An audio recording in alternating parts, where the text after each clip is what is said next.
What's up, everybody? In this one here, we're going to be taking the back wall of my garage and installing a door. Also going to put a cutout in for a window, but I'm not going to put the window in today.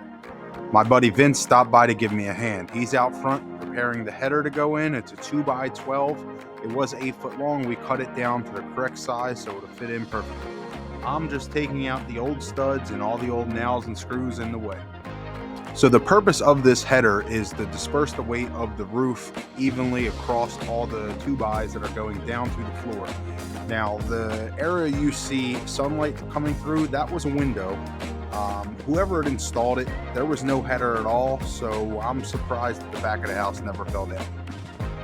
Now, before anyone says anything, I put temporary jack studs in.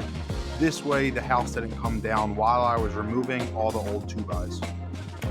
Now that we have that header in place and it's nailed in there temporarily, the next step in the process is to go ahead and put up the 2x4s that are going to be framing in the door and the window.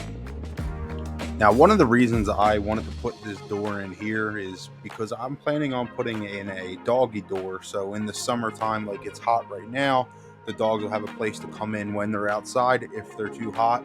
Same thing in the winter. If they're too cold, they can come into the garage and relax inside.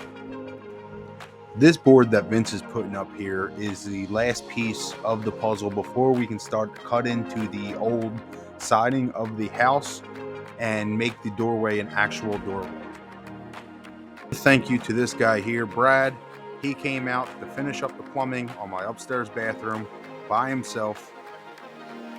Now, I had put my dogs outside this way they weren't bothering Brad while he was trying to do the plumbing. I put up a little temporary fence. As you can see, Taz got around or over the fence. Now that we have the siding cut to the size of the frame, the only thing left to do is to install the door.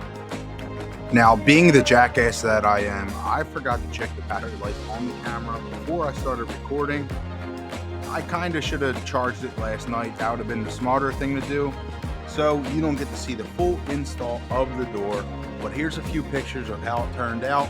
To Vince and Brad, thank yous for helping me. There's no way I can do all this work at the house by myself. To everybody just watching the video, thank yous for watching. Please go ahead and hit the subscribe button, and I'll see you on the next video.